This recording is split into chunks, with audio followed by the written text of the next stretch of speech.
नमस्कार मंडळी, कशा आहेत सगळेजण. ॲक्च्युली डेली रुटीन लाईफमध्ये मी खूप बोर झाली होती. तुम्हाला आज माझ्या या व्लॉगमध्ये मी एका नवीन ठिकाणी तुम्हाला घेऊन जाणार आहे. तुम्हीही बोर झाला असाल आणि नवीनच्या शोधामध्ये तुम्ही असाल तर आज आपण नवीन प्लेसला व्हिजिट करणार आहे. राजगुरुनगर, आंबेगाव, जुन्नर ह्या बऱ्याचशा ठिकाणी मी व्हिजिट केली आहे, चांगल्या चांगल्या प्लेसेसला. परंतु नाविन्याच्या शोधामध्ये मी भटकंती करत सहज बाहेर पडले आणि भटकंती करता करता आंबेगाव तालुक्यामध्ये असलेल्या मंचरपासून 5 ते 6 किलोमीटर अंतरावर असलेलं लांडेवाडी या ठिकाणी मला द मँगो ऑर्चिड हे रिसॉर्ट दिसलं. बाहेरून व्ह्यू तर खूप छान होता, वातावरणही खूप सुंदर होतं, रिमझिम पाऊस पडत होता, वातावरणामध्ये गारवा आलेला आणि हा व्ह्यू पाहून तर माझा मोह आवरला नाही.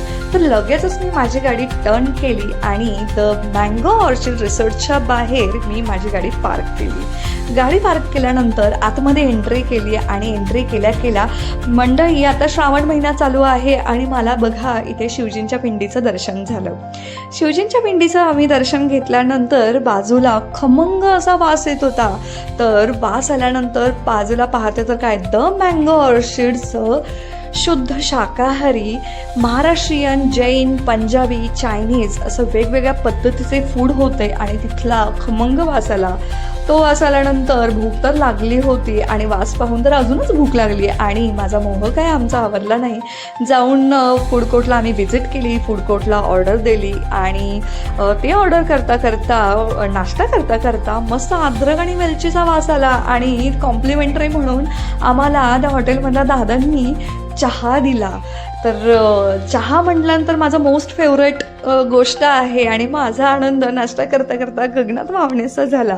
आणि त्याच्यानंतर आम्हाला तिथल्या असलेल्या दादांनी आम्हाला संपूर्ण रिसॉर्ट फिरवलं आणि रिसॉर्ट पाहता तिथले असलेले कॉटेजेस, मंडळी तुम्ही इथे पाहताय खूप सुंदर कॉटेजेस होते. म्हणजे माझा जो 1-2 महिने झाले असेल मी कुठे बाहेर फिरायला सुद्धा गेली नाही आणि जो थकवा आलेला होता ते कॉटेजेस, तिथलं निसर्गरम्य वातावरण पाहून आणि आतमधलं ते पाहाल तुम्ही, एवढं लक्झरियस कॉटेज होते. तिथलं कलर कॉम्बिनेशन्स आणि तिथले इंटेरियर पाहून तर मी तर या हॉटेलच्याच प्रेमात पडली खरं तर जो काही माझा होता थकवा, तो थकवा सगळा दूर झाला.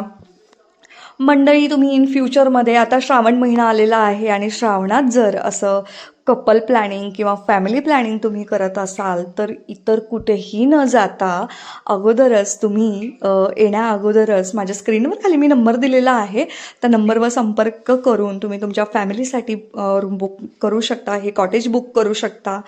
आणि मी तर खूप संपूर्ण कॉटेज फिरले आणि कॉटेज फिरून खूप सारे रील्स काढल्या, फोटो सेशन्स केले. आफ्टर दॅट संध्याकाळी जेवणाची वेळ झाली होती आणि तिथलं फूड कोर्ट फिरलो आम्ही. म्हणजे नाश्त्याचा फूड कोर्ट इथं वेगळा होता आणि लंच आणि डिनरसाठीचा फूड कोर्ट वेगळा होता. म्हणजे तुम्ही इथे पाहत आहात खूप मोठं इथं फूड कोर्ट आहे.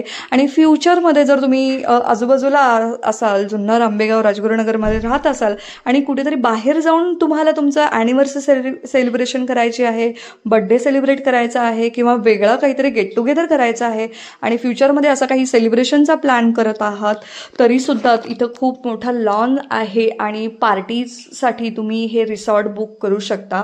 ॲट अ टाईम खूप सारे लोक इथे राहू शकतात. म्हणजे ऑलमोस्ट तुमची सगळी फॅमिली जर तुम्हाला एकत्र राहायचं आहे, असा मोठा हॉल, एक 10 ते 15 लोकांसाठीचा हॉल, राहण्यासाठीचा हॉल आहे. संपूर्ण लॉन्समध्ये तुम्ही फंक्शन करू शकता आणि खूप साऱ्या फॅसिलिटीज या रिसॉर्टमध्ये आहे. आणि माझा जो काही थकवा होता खरंच मंडळी खूप दूर झाला आणि हे हॉटेल खूप सुंदर आहे. या हॉटेलला नक्की मी तर सांगेल व्हिजिट करा. मीही व्हिजिट केले आणि ज्यांनी कोणी अजूनही माझ्या चॅनलला लाईक केलं नाही, सबस्क्राईब केलं नाही, त्यांनी लाईक करा, शेअर करा, सबस्क्राईब करा आणि कमेंटद्वारे तुम्हाला हॉटेल कसं वाटलं हे नक्की सांगा. व्हिजिट करा या हॉटेलला आणि बाय बाय मंडळी, एन्जॉय करा.